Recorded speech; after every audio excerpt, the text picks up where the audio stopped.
Hello my dear friends, welcome to exam Guruji. आज का जो हमारा वीडियो है इसमें हम स्टील बीम के 80 क्वेश्चन आपके लिए लेके आए हैं। 80 क्वेश्चन जो है वो स्टील बीम के हैं। तो हमारे स्टील स्ट्रक्चर डिज़ाइन जो है वो उसका लास्ट ही ये पार्ट है।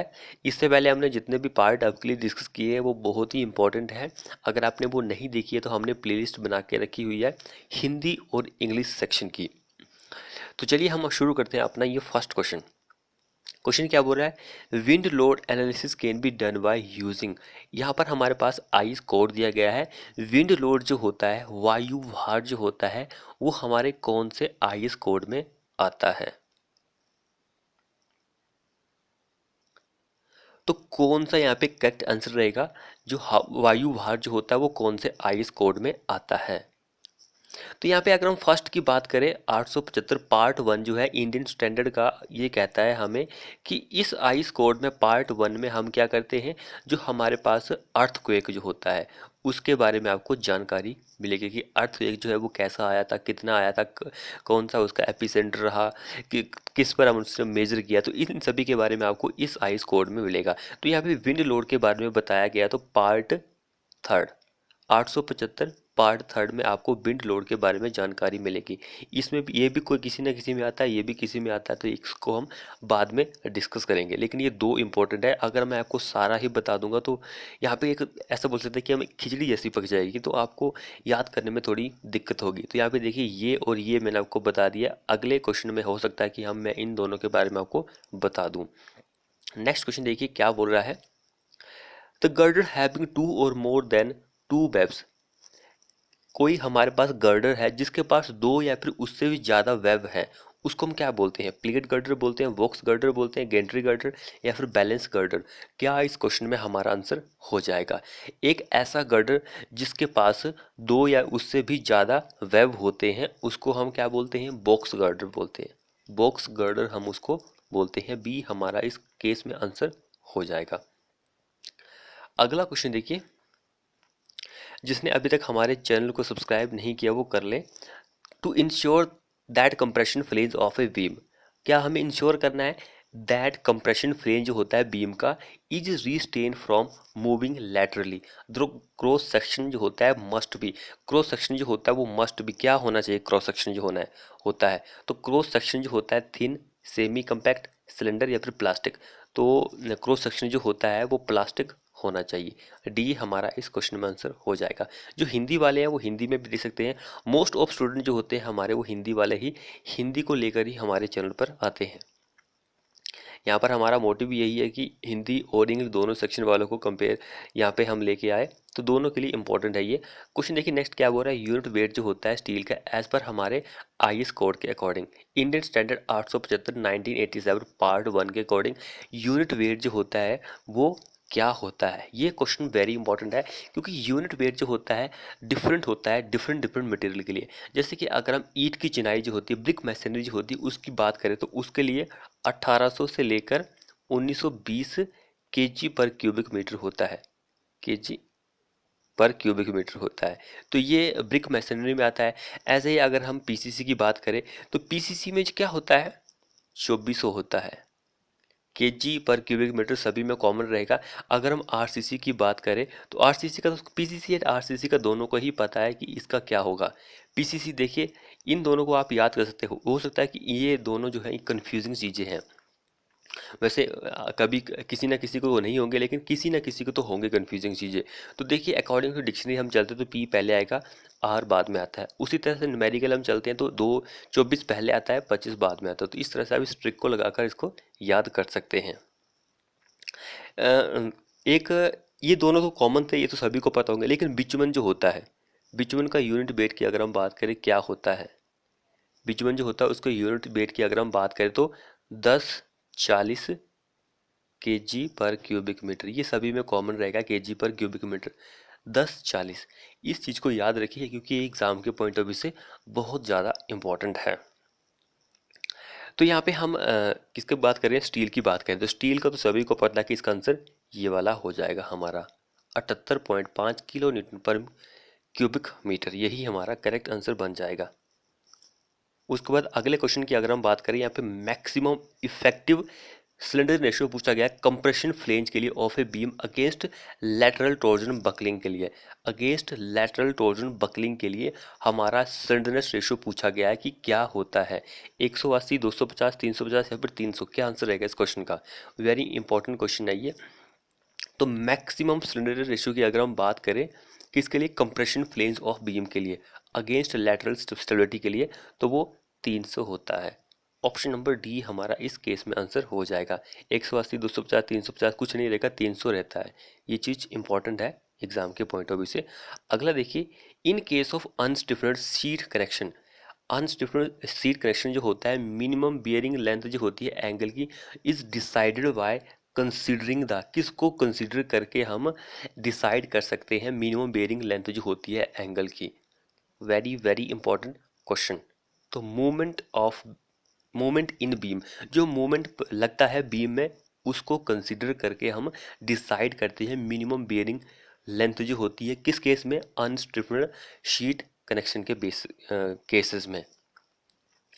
उसके बाद नेक्स्ट क्वेश्चन देखिए हमारे पास क्या बोल रहा है, for a particular steel section, particular कोई खास हमारे पास स्टील का सेक्शन है, which of the following option represent a ratio of, किसका ratio, ratio of the plastic movement and yield movement का रेशियो जो होता है, कौन सा यहाँ पे plastic particular steel section represent करता है। वेरी वेरी इंपॉर्टेंट क्वेश्चन है ये एग्जाम के पॉइंट ऑफ व्यू से। Load factor, shape factor, flexor rigidity या फिर यील्ड मोमेंट, कौन सा है वो जो कि रिप्रेजेंट करता है। तो इन दोनों का रेशियो जो होता है वो शेप फैक्टर जो होता है वो रिप्रेजेंट करता है। अगला देखिए, generally for steel construction Indian standard code, ये वाला आइस कोड देखिए, recommended use of punched hole only in material with yield stress less than, yield stress जो होता है वो लेस देन होता है कितना, yield stress is less than, क्या आंसर रहेगा इस क्वेश्चन का। तो यील्ड स्ट्रेस जो होता है लेस देन होता है 360 एमपीए, 360 एमपीए से लेस देन होता है। देखिए हमसे यहाँ पे क्या पूछा गया था, यील्ड स्ट्रेस पूछा गया, तो यील्ड स्ट्रेस 360 से कम होता है एमपीए। इन केस अब अगर आपसे टेंजाइल स्ट्रेस की बात करें, टेंजाइल स्ट्रेस की अगर बात करें तो टेंजाइल स्ट्रेस के केस में 420 एमपीए होता है, लेकिन हमारा 360 यहाँ पे आंसर हो जाएगा। 420 किसके केस में होगा, टेंजाइल स्ट्रेस के केसेस में होगा। ये दोनों चीज़ें इंपॉर्टेंट है एग्जाम के पॉइंट ऑफ व्यू से। अगला क्वेश्चन देखिए, intermediate vertical stiffener in plate girder are use to, plate girder जो होता है उसमें हम vertical intermediate vertical stiffener use करते हैं, क्यों करते हैं, क्या रीजन होता है। उसका रीजन ये होता है कि जो लोकल बकलिंग होती है वेब की उसको रोका जा सके, prevent local buckling of web. तो ये चीज़ इंपॉर्टेंट है, लोकल बकलिंग जो होती है वेब की उसको रोका जा सके, तभी हम इंटरमीडिएट स्टिफनर जो होता है उसको प्रोवाइड करते हैं। नेक्स्ट वन देखिए, तो torsional restraint can be provided by using, torsional restraint जो होता है उसको हम प्रोवाइड किया जा सकता है बाय प्रोवाइडिंग ए, क्या प्रोवाइड करके, तो ये सारा कुछ प्रोवाइड करके हम टॉर्जनल रिस्टेन जो होता है वो प्रोवाइड कर सकते हैं। ये सारी चीज़ें अच्छी तरह से पढ़ लीजिए क्योंकि यहाँ एग्जाम के पॉइंट ऑफ व्यू से वेरी इंपॉर्टेंट है। अब देखिए पीछे हमने क्या पढ़ा था कि इंटरमीडिएट वर्टिकल स्टिफनर हम प्रोवाइड करते हैं, क्यों करते हैं, क्या रीजन होता है। तो यहाँ पे देखिए सिंपली वर्टिकल पूछा गया था, वो क्या था, इंटरमीडिएट था, बीच वाला था, मीडियम था। तो वर्टिकल स्टिफनर हम क्यों प्रोवाइड करते हैं, in plate girder are provided to, किसके लिए प्रोवाइड करते हैं, वेरी वेरी इंपॉर्टेंट क्वेश्चन है। तो ये भी हम क्यों प्रोवाइड करते हैं, ताकि लोकल बकलिंग जो होती है वेब की होती है, फ्लेंज की नहीं होती है, तो वो रोका जा सके। Okay, to prevent local buckling of web, ये दोनों चीज़ें दोनों में यही सेम आती है, ये दोनों चीज़ें आपको याद होनी चाहिए कि intermediate vertical stiffener and vertical stiffener जो होता है प्लेट गर्डर में आर यूज टू या फिर provided to prevent local buckling of web, flange नहीं होता है, वेब ही होता है। अगला देखिए, bending compressive and tensile stresses respectively are calculated based on, किस पे किसके बेस पर है, जो bending compressive and bending tensile stress होता है उसको हम किसके बेस पर कैलकुलेट कर सकते हैं। ये क्वेश्चन वेरी इंपॉर्टेंट है एग्जाम के पॉइंट ऑफ व्यू से। तो जब भी हम बेंडिंग कंप्रेसिव स्ट्रेस की बात करें तो उस केस में हमारा जो आंसर हो जाता है ग्रोस एरिया के बेसिस पर हम उसको कैलकुलेट करते हैं, लेकिन इन केस ऑफ अगर आपसे बेंडिंग टेंजाइल स्ट्रेस की बात करेगा तो आप नेट सेक्शनल एरिया के ऊपर उसको कैलकुलेट कर सकते हैं, उसके बेस पर कैलकुलेट कर सकते हैं। तो ये हमारा आंसर हो जाएगा। ये दोनों चीज़ें इंपॉर्टेंट है। हो सकता है कि आपको सिंपली आपसे क्या पूछ लिया जाए ये ना हो दिया हो, सिंपली आपसे क्या दिया हो, बेंडिंग कंप्रेसिव स्ट्रेस, ये भी ना हो, आर कैलकुलेटेड बेस्ड ऑन, तो वो ग्रोस एरिया के बेस पर हम उसको कैलकुलेट करते हैं। लेकिन ये ना दिया हो आपको, सिंपली टेंजाइल दिया हो तो आप नेट सेक्शनल एरिया पे कैलकुलेट करते हैं। इसलिए यहाँ पे क्या दिया गया है, रिस्पेक्टिवली दिया गया है, यानी कि पहले ये पूछा है तो पहले ये आंसर में होना चाहिए, फिर ये पूछा है तो इसके बाद इसका आंसर होना चाहिए, तो यही हमारा आंसर हो जाएगा। देखिए नेक्स्ट क्वेश्चन क्या बोल रहा है यहाँ पर, इकोनॉमिकल डेप्थ जो होती है plate girder correspond to, economical depth जो होती है प्लेट गर्डर में वो किससे संबंध रखती है, मिनिमम वेट से, डेप्थ से, वेट से मैक्सिमम, या फिर मिनिमम थिकनेस ऑफ वेब से, किससे रिलेट करती है। तो मिनिमम डेप्थ जो होती है, मिनिमम न्यूनतम गहराई जो होती है उसी से इकोनॉमिकल डेप्थ जो होती है प्लेट गर्डर की वो रिलेट करती है। यहाँ पे भी डेप्थ है, यहाँ पर भी डेप्थ है, इससे ये ट्रिक बन सकती है कि आप इस क्वेश्चन को इस ट्रिक से सॉल्व कर सकते हैं। उसके बाद अगला देखिए, gantry girder are design to resist, gantry girder जो होता है उसको हम किसके रूप में डिज़ाइन करते हैं ताकि वो किसको रजिस्ट कर सके, किसे रजिस्ट कर सके, ये चीज़ इंपॉर्टेंट है। तो गेंट्री गर्डर जो होता है आर डिज़ाइन टू रजिस्ट हम lateral load, longitudinal load and vertical load, तो इन सभी लोड को ये रजिस्ट कर सके, हम इसलिए उसको डिज़ाइन करते हैं। गंट्री गर्डर जो होता है हम उसको डिज़ाइन करते हैं ताकि ये lateral load, longitudinal, vertical load, इन सभी लोड को वो रजिस्ट कर सके। उसके बाद अगला क्वेश्चन देखिए, इन प्लेट गर्डर में steel plate are placed at top and bottom plate to enhance its, enhance का मीनिंग है कि उसको बढ़ाने के लिए। तो देखिए प्लेट गर्डर है यहाँ पे, स्टील प्लेट जो होती है उसको हम कहाँ पे रख प्लेस करते हैं, कहाँ पे लगाते हैं, टॉप एंड बॉटम प्लेट्स पर लगाते हैं ताकि क्या इंक्रीज हो सके, बढ़ सके, क्या बढ़ सके। ये क्वेश्चन वेरी इंपॉर्टेंट है एग्जाम के पॉइंट ऑफ व्यू से। तो उसमें जो फ्लेक्सुरल स्टिफनेस होती है, फ्लेक्सुरल स्टिफनेस, वो बढ़ सके, वो बढ़ सके भाई मेरे। अगला देखिए यहाँ पर, इंडियन स्टैंडर्ड का वो कौन सा आईएस कोड है जो कि डील्स करता है स्टील स्ट्रक्चर से, स्टील स्ट्रक्चर से कौन सा आईएस कोड जो होता है वो रिलेट करता है। इसकी तो बात छोड़ो यार, ये अर्थक्वेक से रिलेट करता है, ये अर्थक्वेक से रिलेट करता है। ये तो हमारा आईएस कोड है, ये पीसीसी एंड आरसीसी के बारे में आपको बताएगा। एंड ये जो आईएस कोड है पार्ट 1 जो है अर्थक्वेक से ही रिलेट करता है, पार्ट 3 जो है वो विंड से रिलेट करता है, लेकिन ये वाला जो आईएस कोड है वो स्टील स्ट्रक्चर से ही रिलेट करता है। तो ये चीज़ इंपॉर्टेंट है, यहाँ से क्वेश्चन बन सकता है। उसके बाद देखिए ISLC स्टैंड फॉर, ISLC इसका फुल फॉर्म क्या होती है, ये चीज़ वेरी वेरी इंपॉर्टेंट है एग्जाम के। ISLC, तो इसकी फुल फॉर्म जो होती है वो होती है Indian standard light weight channel. उसके बाद यहाँ पे 2-3 ऑप्शन और भी दिए गए, इनको भी हम देख लेते हैं क्या बोल रहे हैं ये। वैसे यहाँ पे जो भी दिए गए ऑप्शन है वो गलत ही है सारे, लेकिन ये तो सही है, Indian standard light weight channel. हमारे पास तो कुछ और भी ऑप्शन होते हैं, जैसे कि हमारे पास होता है ISJC, ISJC इसकी फुल फॉर्म क्या होती है। तो IS तो ये सभी में कॉमन रहेगा, इंडियन स्टैंडर्ड ये सभी में कॉमन रहेगा, सिर्फ जो लास्ट के 2 डिजिट हैं वो अलग रहेंगे। तो जे का मीनिंग क्या होता है, जे का मीनिंग होता है जूनियर एंड सी का होता है channel, Indian standard junior channel, ये हमारे पास हो गया। इसके बाद हमारा एक दो और बचते हैं, एक ISSC, इंडियन स्टैंडर्ड सभी में कॉमन रहेगा। अब एस सी से हमें बताना, एस से होता है स्पेशल एंड सी से चैनल ही बनेगा, ये सी सभी में कॉमन रहेगा। उसके बाद एक ही बचता ISMC, ISMC, IS तो सभी में कॉमन रहेगा, सी भी कॉमन रहेगा, सिर्फ बीच वाले को हमें ढूंढना है, तो M फॉर मीडियम। तो ये सारी सभी की मैंने आपको फुल फॉर्म बता दिया कि किसकी कितनी क्या फुल फॉर्म होती है।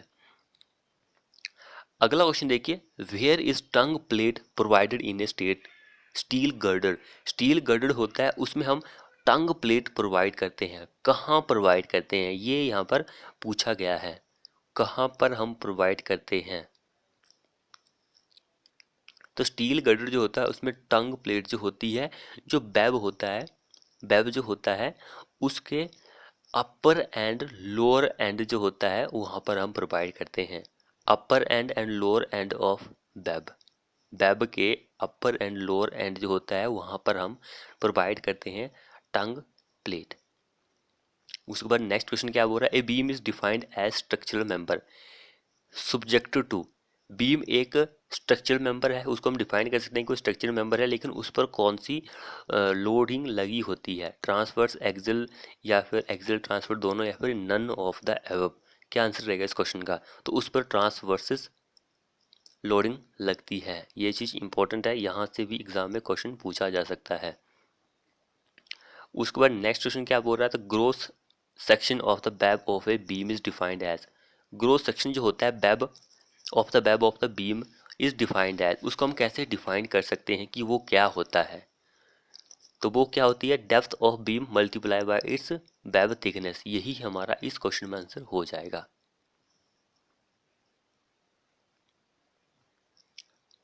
अगला देखिए, in steel design a plate use for connecting two और more structural member intersecting each other is refer to.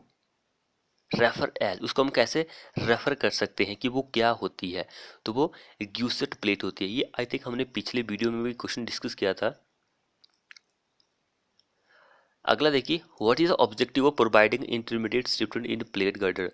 तो ये हम पीछे भी क्वेश्चन डिस्कस कर चुके हैं कि इंटरमीडिएट स्टिफनेस जो होता है उसका क्या ऑब्जेक्टिव होता है।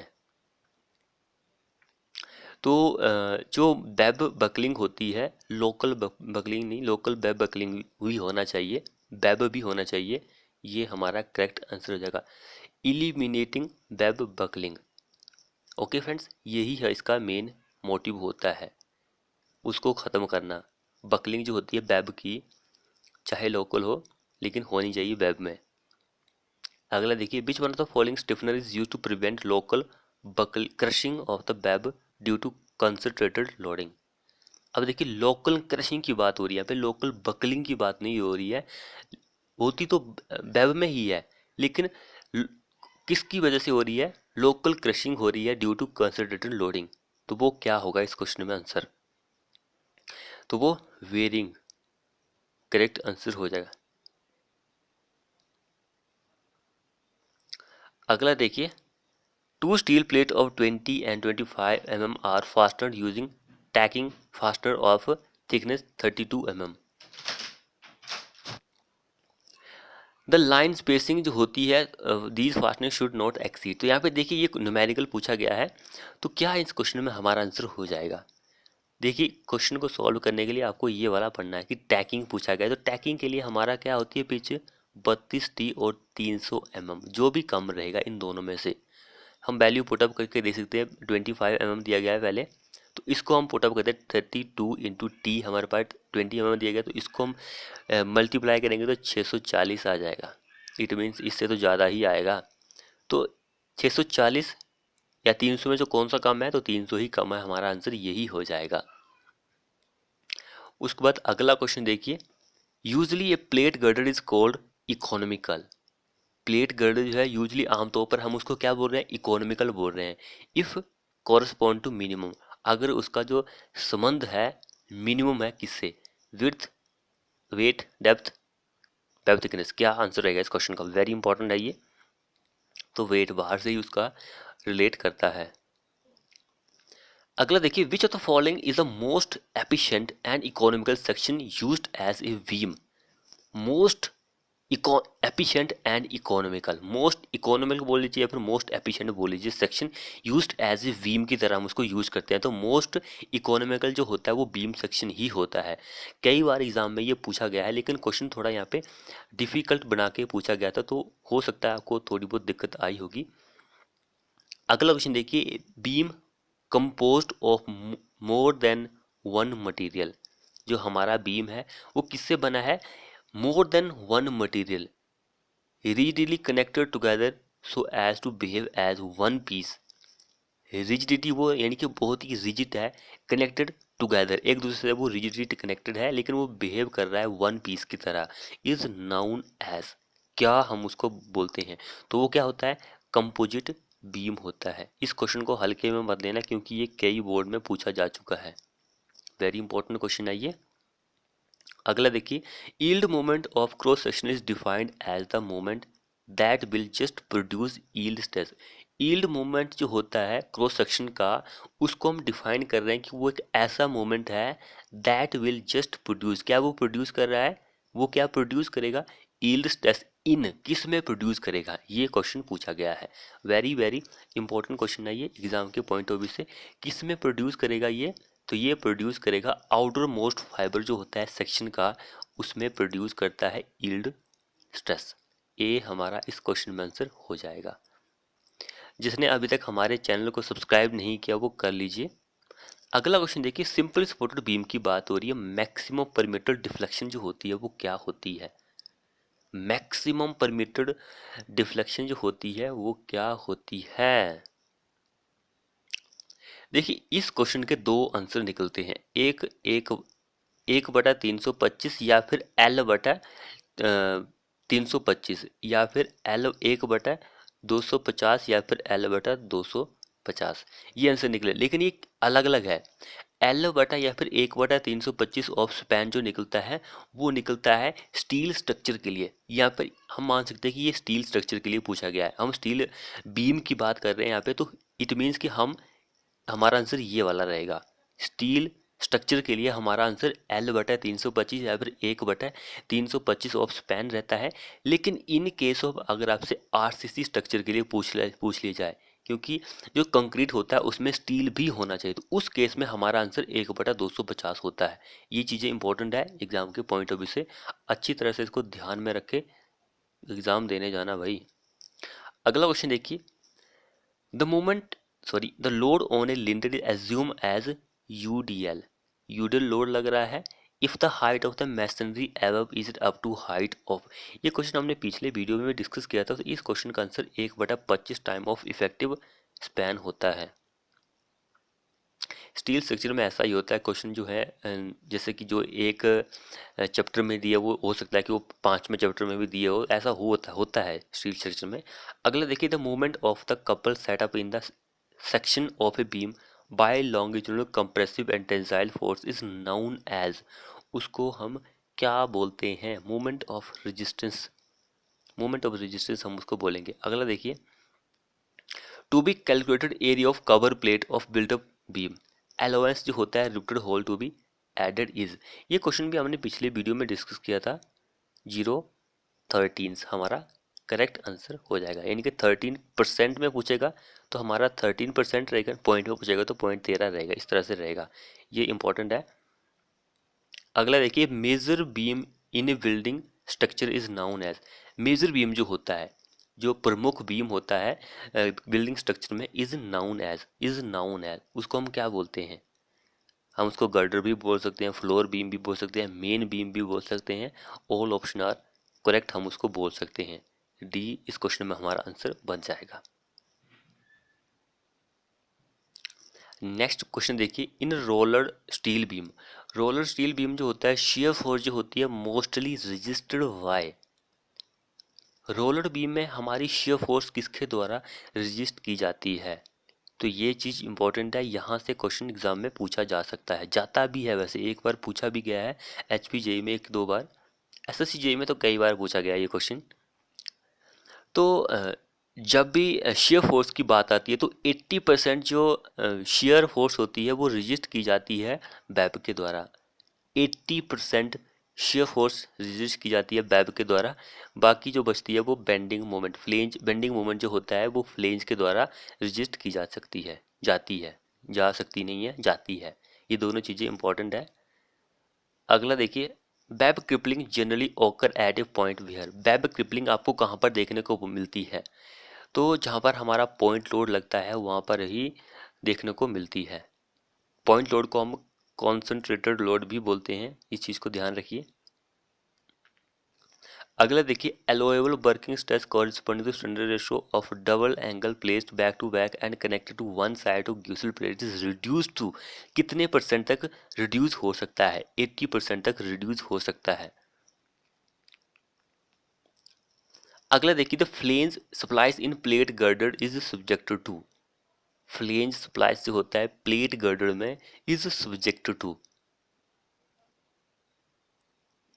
ये क्वेश्चन वेरी वेरी इंपॉर्टेंट है। तो bending moment and axial force, see हमारा इस केस में आंसर बन जाएगा।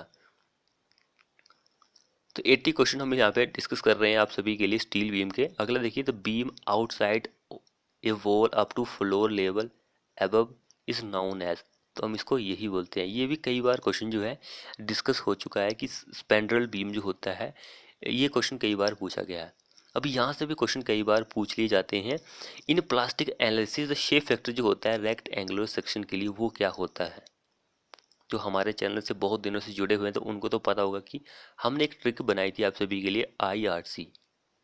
आईआरसी आईआरसी वैसे इंडियन रोड कांग्रेस भी होता है, लेकिन यहाँ पे शेप फैक्टर के लिए हमने ये ट्रिक बनाई थी आप सभी के लिए कि आई से क्या बनता है, आई से आई सेक्शन बनता है, आई से आई सेक्शन बनता है तो 1.14 इसके लिए होती है।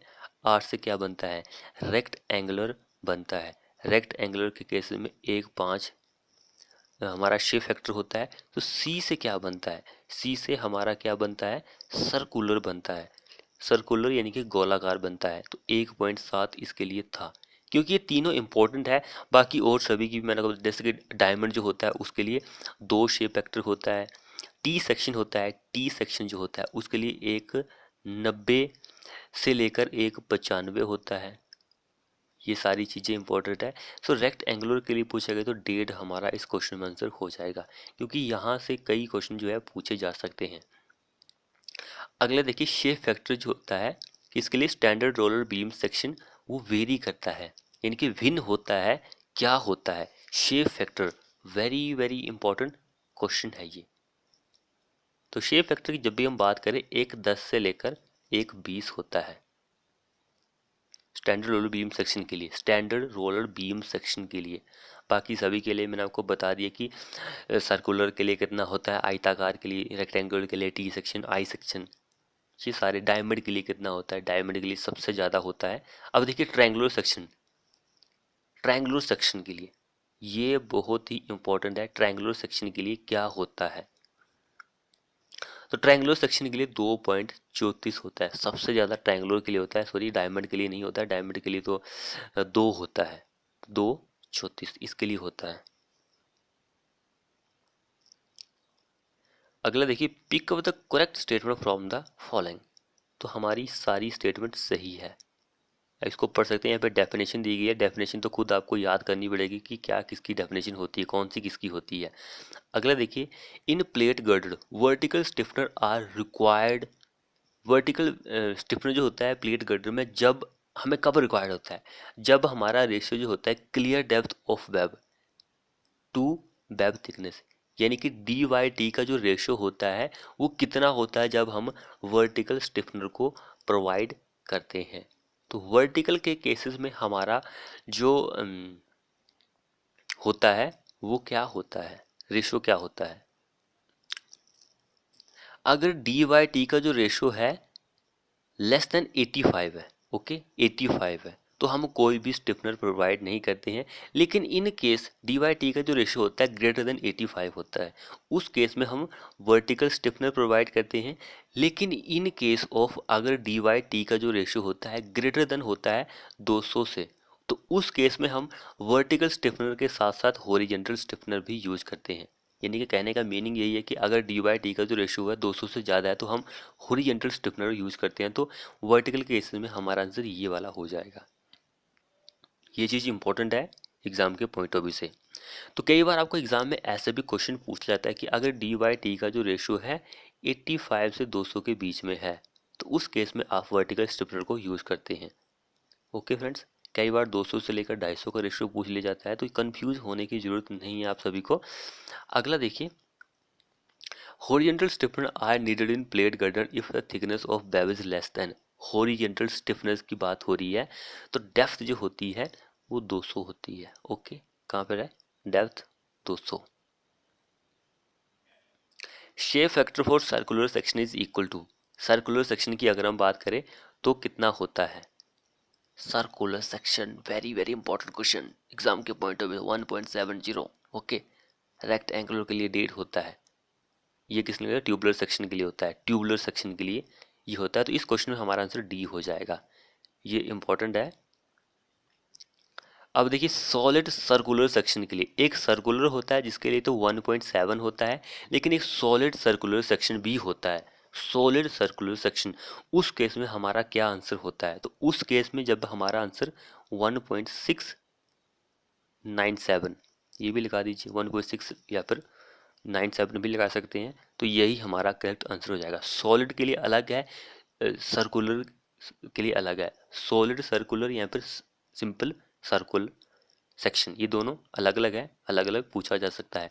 अगला देखिए तो purpose of stiffener in plate girder, plate girder में स्टिफनर का क्या पर्पज होता है। Main motive of stiffener in plate girder, जो बकलिंग होती है बैक प्लेट की उसको रोकने के लिए हम स्टिफनर यूज करते हैं। अगला देखिए अकॉर्डिंग टू हमारे आईएस कोड के according in case of structural steel design, structural steel का हमें डिजाइन करना है। Span length of flexural member in a continuous frame system shall be taken as the distance between, किन दोनों के बीच का डिस्टेंस होता है, तो सेंटर टू सेंटर जो डिस्टेंस होती है सपोर्ट के बीच का वही हम लेते हैं इन दोनों के इस केस में।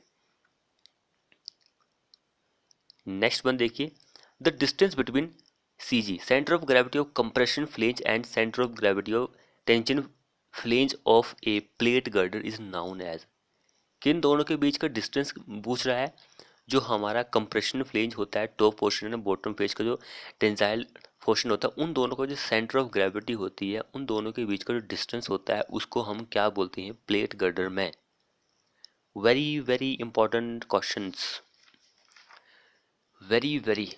तो देखिए इस क्वेश्चन का क्या है, इफेक्टिव डेप्थ, डेप्थ होती है लेकिन इफेक्टिव डेप्थ होती है, ये चीज़ का ध्यान रखना है। बाकी देख लीजिए आप। अगले देखिए permissible stress, permissible stress to which a structural member can subjected, जो कि कंप्रेसर जो स्ट्रक्चरल मेंबर होता है उस पर लगता है, is known as dash, is known as dash, उसको हम वर्किंग स्ट्रेस बोलते हैं।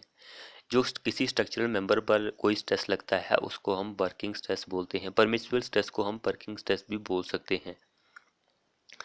अगला देखिए in plate girder, plate girder की बात हो रही है। Shear force in girder, shear force जो होती है गर्डर में at any section is taken up by, किसके द्वारा ली जाती है, यानी कि सहन की जाती है।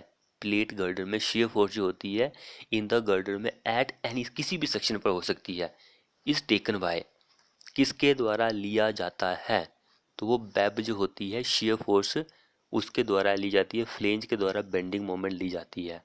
ये क्वेश्चन हम पीछे भी डिस्कस कर चुके हैं। अगला देखिए a vertical plate of a plate girder is called, vertical plate जो होती है प्लेट गर्डर की उसको हम क्या बोल सकते हैं, क्या नाम है दूसरा उसका, तो वर्टिकल जो होती है वो क्या होती है वेब प्लेट होती है। तो देखिए हम 52 क्वेश्चन आपके लिए यहाँ पे डिस्कस कर चुके हैं। अभी हमारा टाइम कितना हुआ है, सिर्फ देख लेते हैं 33 मिनट्स, 34 रख लीजिए, 34 मिनट्स में हमने 52 क्वेश्चन आपके लिए डिस्कस कर लिए। हम बहुत ही जल्दी जल्दी सिर्फ हम ये रखते हैं कि काम से काम रखते हैं, ऐसा नहीं है कि आपको अपनी बातों में उलझा के रखेंगे कि हमें सिर्फ टाइम पास करवाना है कि हमारे चैनल पर ज़्यादा से ज़्यादा वॉच टाइम मिले, ऐसा नहीं है। हमारा मोटिव यही है कि आपको बहुत ही कम समय में आपको अच्छा मटेरियल जो है वो प्रोवाइड हो सके, तो हमारा मेन मोटिव यही है। तो जितना हो सके यार हमारे चैनल को सब्सक्राइब कीजिए, वीडियो को शेयर कीजिए, लाइक कीजिए, कमेंट कीजिए हमारे इस एफर्ट के लिए। अगला देखिए in plate girder, plate girder में bending moment is resist of, bending moment resist of, तो बेंडिंग मोमेंट जो होता है फ्लेंज प्लेट जो होती है, flange plate bending moment flange के द्वारा ही रिजिस्ट किया जाता है, एंगल नहीं होता है, प्लेट होता है। वेब प्लेट है तो फ्लेंज प्लेट भी हो सकती है, ये चीज़ ध्यान रखनी है। अगला देखिए क्या बोल रहा है question, the minimum distance between centre of fastening in structural steel design shall not be less than X times the nominal diameter of fastening where X क्या है। एक्स क्या होता है वहाँ पर, 2, 2.5, 3, 3.5 क्या होता है, तो 2.5 होता है। एक्स जो होता है वो 2.5 गुना होता है।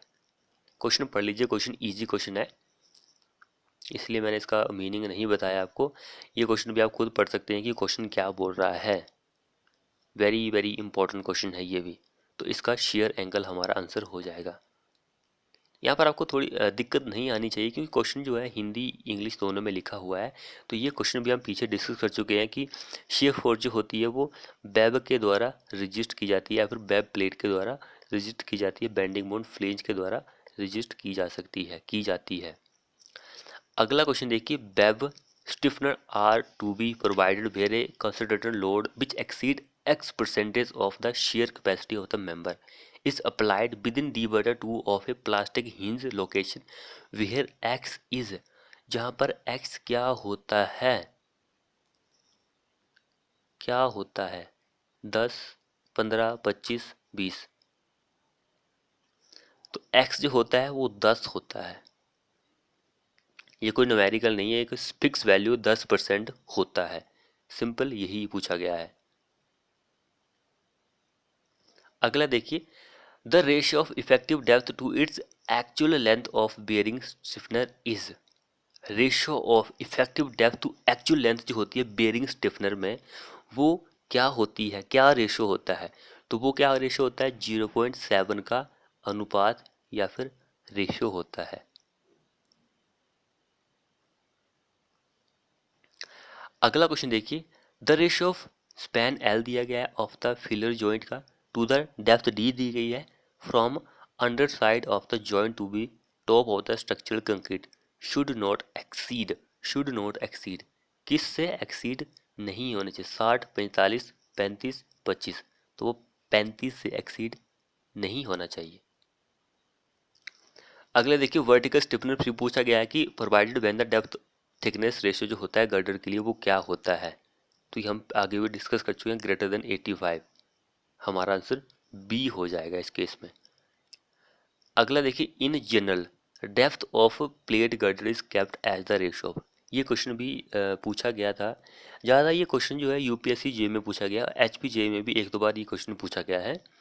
तो जनरल में हम कहें तो डेप्थ जो होती है प्लेट गर्डर की वो हम कितनी रखते हैं उसके स्पैन के, केप्ट एज ऑफ स्पैन, कितनी हम रखते हैं, तो 1/10 से लेकर 1/12 हम रखते हैं। 1/10 से लेकर 1/12, 1/10 से 1/12, यही हमारा करेक्ट आंसर बन जाएगा। अगला क्वेश्चन देखिए, an out of the plane web distortion is known as. Distortion जो होती है वो उसको हम क्या बोलते हैं, distortion, web buckling, vertical web buckling, column buckling या फिर ऑल ऑफ अबव। क्या आंसर रहेगा इस क्वेश्चन का, so all option are correct. An out of plane web distortion जो होता है वो सारा कुछ होता है यहाँ पर। अगला क्वेश्चन देखिए, the web plate is called unstiffener. Web plate की जो है उसको हम क्या बोल रहे हैं, अनस्टिफनर, यानी कि हमें अनस्टिफनर किया हुआ है। If the ratio of depth and thickness is less then 200, 50, 250, 85, तो 85 से कम होगा तो लेस देन, तो हम कोई भी स्टिफनर प्रोवाइड नहीं करते हैं, चाहे हमारे पास वर्टिकल हो, हॉरिजॉन्टल हो, बियरिंग स्टिफनर हो, कोई भी स्टिफनर हो, हम प्रोवाइड नहीं करते हैं। 85 से कम रेशियो रहेगा डी/टी का। तो अब यहाँ पे देखिए, in plate girder the web plate is provided with stiffener when the ratio of clear depth to thickness of web plate is greater than. कब हम प्रोवाइड करते हैं, ये क्वेश्चन भी वेरी वेरी इंपॉर्टेंट है एग्जाम के पॉइंट ऑफ व्यू से। इस केस में हमारा आंसर भी यही हो जाएगा, यानी कि ग्रेटर देन है तब हम प्रोवाइड करते हैं। अब अगला क्वेश्चन देखिए यहाँ पर क्या बोल रहा है, प्लेट गर्डर में बेयरिंग स्टिफनर लगाए जाते हैं, उसका रीजन क्या होता है। प्लेट गर्डर में बेयरिंग स्टिफनर जो होते हैं वो हम प्रोवाइड करते हैं, क्या रीजन होता है। तो जो वेब होता है वो मुड़ जाता है, इसलिए उसको रोकने के लिए हम प्रोवाइड करते हैं वेब को मजबूती देने के, स्टेबिलिटी देने के लिए। ये दो कारण होते हैं ताकि तभी हम वेयरिंग स्टिफनर को प्रोवाइड करते हैं। सी हमारा इस क्वेश्चन में आंसर हो जाएगा। अगला देखिए, with respect to effective span of steel beam, effective span of steel beam, maximum deflection जो होती है बीम की should not be more than, maximum deflection जो होती है should not be more than, तो 1/325 ऑफ द स्पैन, यही हमारा इस क्वेश्चन में आंसर हो जाएगा। अगला देखिए, while designing electricity operated gantry girder, electricity operator जो गेंट्री गर्डर होता है जब उसको डिज़ाइन कर रहे होते हैं तो additional load of dash of maximum static wheel load should be use to calculate the vertical load transfer to rail is, कितना होता है वो, 25% एडिशनल लेते हैं, 10% एडिशनल, या फिर 5% रिडक्शन, 10% रिडक्शन, हम कितनी लेते हैं, तो 25% हम एडिशनल लेते हैं, इनके बढ़ाकर हम लेते हैं। अगला देखिए, a steel beam supported load from the floor slab as well as from wall is term as, क्या हम उसको बोलते हैं, स्पैंड्रल बीम बोलते हैं, स्पैंड्रल बीम इस क्वेश्चन में हमारा आंसर बन जाएगा।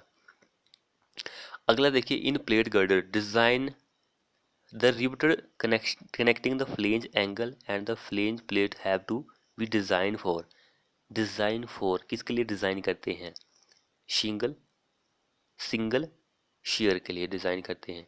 उस पर अगला देखिए, steel beam should be design for, steel का जो बीम होता है किसके लिए डिजाइन किया जाता है, शुड बी फ्लेक्सर स्ट्रेंथ के लिए, स्टिफनेस, बकलिंग, या फिर ऑल ऑफ एबव, तो इन सभी के लिए ये डिजाइन किया जाता है स्टील का बीम जो होता है।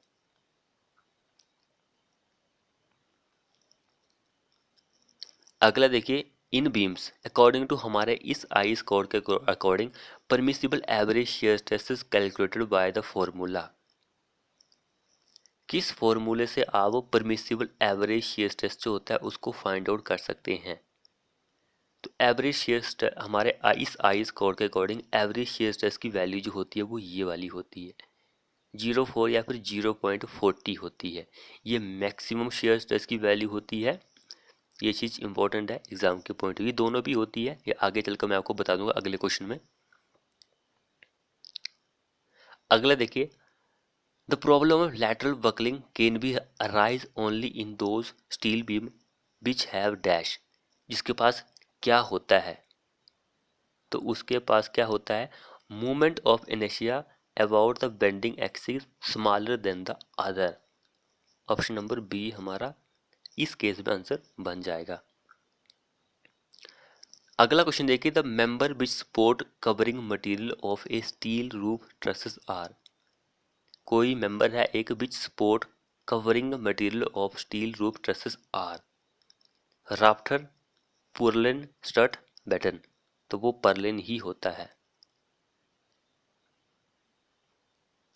अब ये क्वेश्चन देखिए, ये क्वेश्चन मैं आपको होमवर्क के लिए लेके आया था कि load factor apply to wind and seismic load in design is,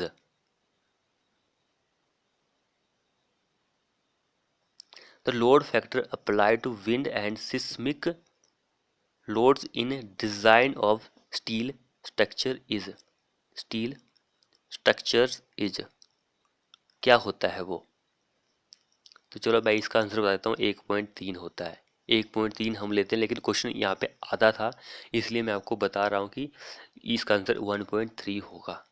जो लोड फैक्टर जो हम अप्लाई करते हैं विंड एंड सिस्मिक लोड के लिए इन डिज़ाइन ऑफ स्टील स्ट्रक्चर के लिए वो 1.3 होता है। अगला क्वेश्चन देखिए, इफेक्टिव लेंथ जो होती है कंप्रेसिव फ्लेंज फॉर अनरिस्टेन कंडीशन के लिए वो कितनी होती है, अनरिस्टेन कंडीशन के लिए कितनी होती है, तो वो एल होती है, सी हमारा इस केस में आंसर हो जाएगा। फ्रेंड्स चैनल को सब्सक्राइब करें फटाफट से। अब ये क्वेश्चन भी खुद आप पढ़ सकते हैं, क्वेश्चन इजी लेवल का क्वेश्चन है, क्या आंसर रहेगा इस क्वेश्चन का, तो इस क्वेश्चन का answer PG as ordinary beam, ये हमारा आंसर हो जाएगा। ये भी इजी क्वेश्चन है, तो क्या आंसर रहेगा इस क्वेश्चन का, L/15 कहाँ पर दिया गया है, ये वाला हमारा करेक्ट आंसर हो जाएगा। 1/10 से लेकर 1/15 हम लेते हैं, ये चीज़ भी इम्पोर्टेंट है। अगला क्वेश्चन देखिए, maximum shear stress of steel plate steel beam should not exceed। Maximum shear stress जो होता है स्टील बीम का should not exceed, कितने से exceed नहीं करना चाहिए, ये चीज़ इंपॉर्टेंट है एग्जाम के पॉइंट ऑफ व्यू से। तो मैक्सिमम जो होता है 0.45, यही हमारा करेक्ट आंसर हो जाएगा। अगला और लास्ट क्वेश्चन देखिए हमारे इस वीडियो का, तो करेक्ट मैक्सिमम शेयर कैपेसिटी की बात हुई, एवरेज मैक्सिमम शेयर स्ट्रेस ही पूछ रहा है, तो यही हमारा करेक्ट आंसर हो जाएगा। 0.75 FY जो होता है वो बियरिंग स्ट्रेस होता है, बियरिंग स्ट्रेस। तो ये चीज़ इंपॉर्टेंट है एग्ज़ाम के पॉइंट ऑफ व्यू से। तो फ्रेंड्स, आपको हमारी वीडियो कैसी लगी? यहाँ पर हमारा स्टील स्ट्रक्चर जो है वो सारा ही ख़त्म होता है। ऑलमोस्ट हमने आपको सारे ही पार्ट जो है करवा दिए हैं। हमारे 7 वीडियो बनी है। तो आपको हमारी ये वीडियो कैसी लगी कमेंट बॉक्स में कमेंट करें, ताकि हम आपके लिए ऐसी ही वीडियो जो है वो लाते रहें। मिलते हैं हमारी नेक्स्ट सब्जेक्ट की नेक्स्ट पार्ट में, उसके लिए